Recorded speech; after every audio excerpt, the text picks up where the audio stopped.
So we basically thought about what is important to us, what is going on in my classroom, and where do I see my students struggling, and so how can I devise a plan to attack something that I feel really passionate about in my classroom. So we spent some time honing our inquiry questions and bouncing ideas off one another in our PLC groups.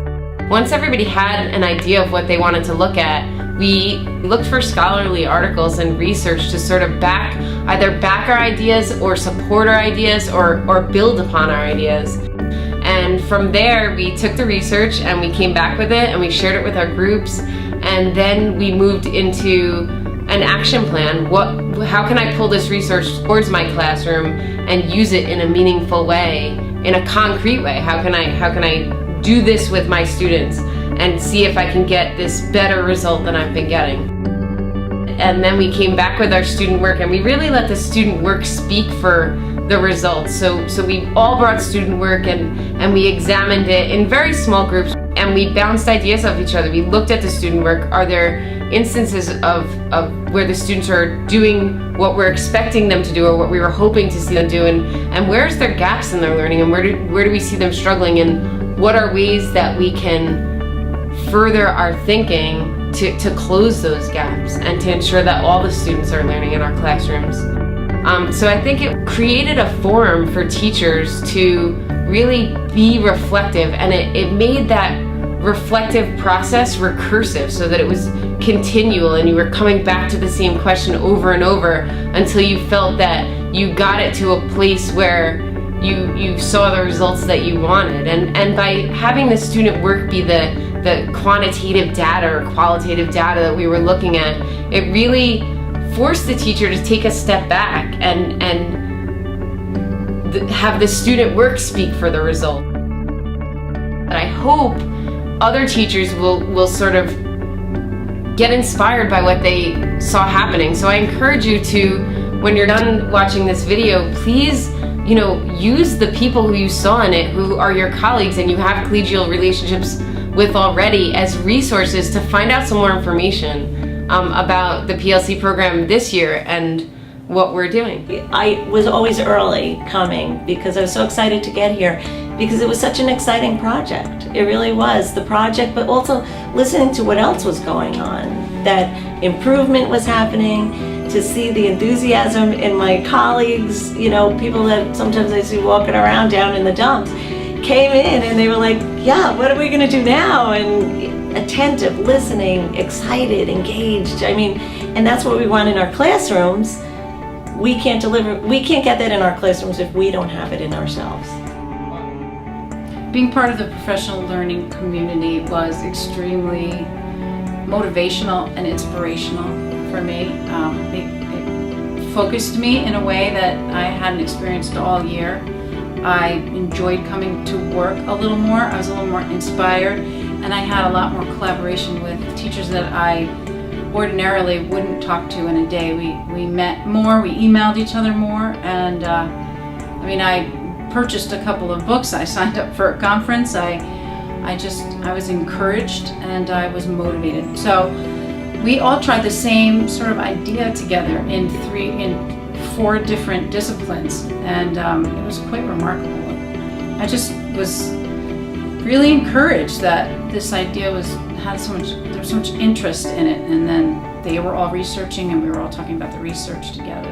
The PLC experience for me opened my eyes to ideas that colleagues from different disciplines had that I probably wouldn't have met if I hadn't done this.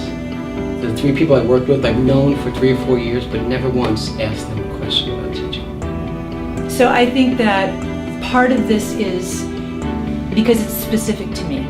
It's very specific. It's totally about my job, my kids, and me, so I can really relate to it better. So that was such a gift to me, to see how much they were able to be empowered to come to learn.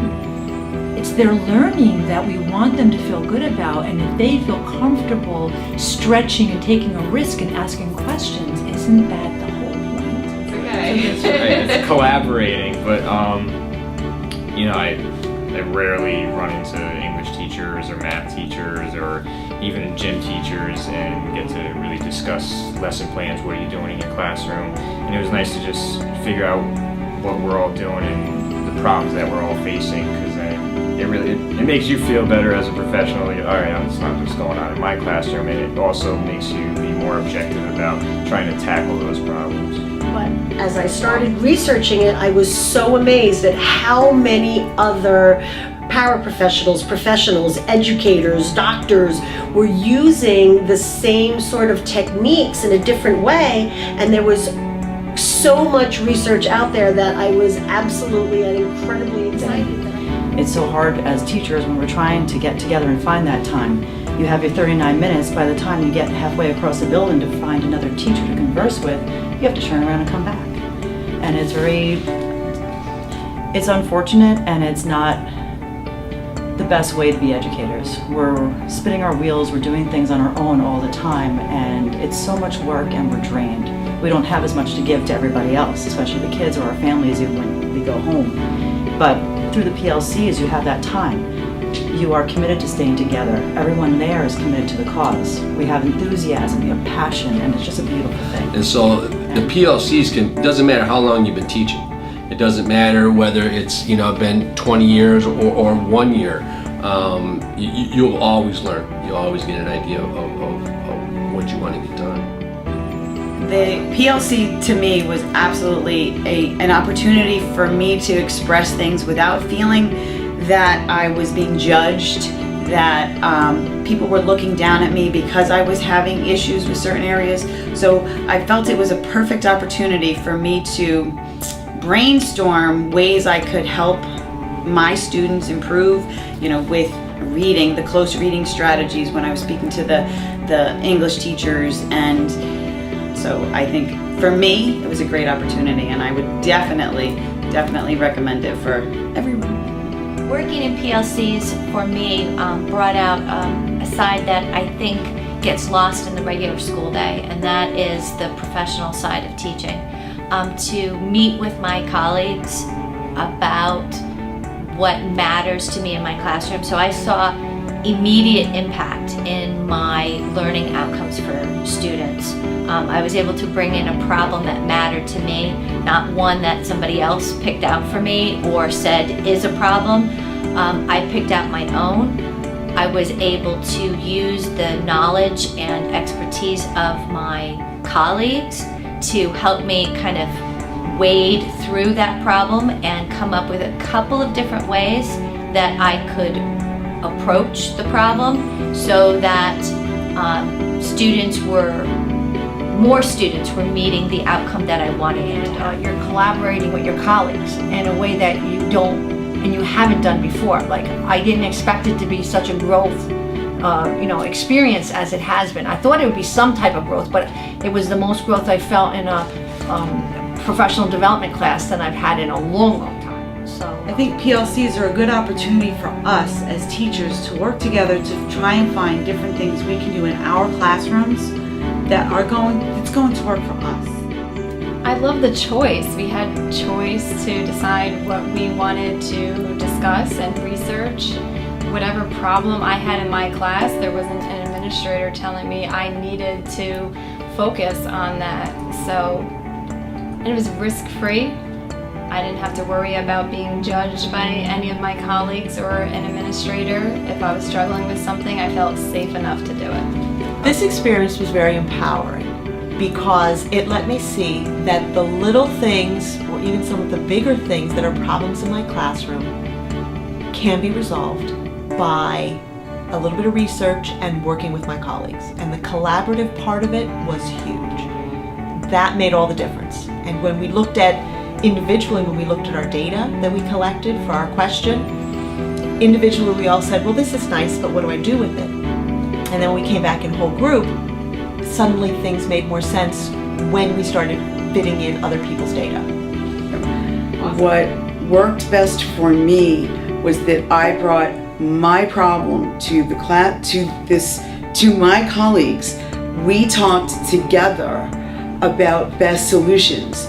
And then I came up with something that worked for my style, my classroom, and then I got a chance to go back and implement it and get measurable results.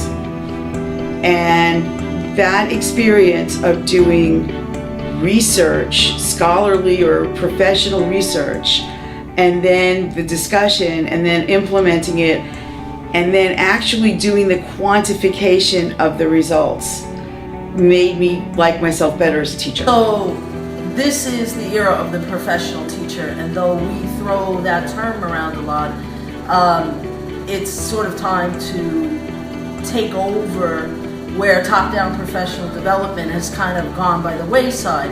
There's every reason to think that professional development that's generated by and based on the work of the teachers that are actually in the classrooms will be much more effective. The future of professional development exists in work that is generated and instituted by teachers.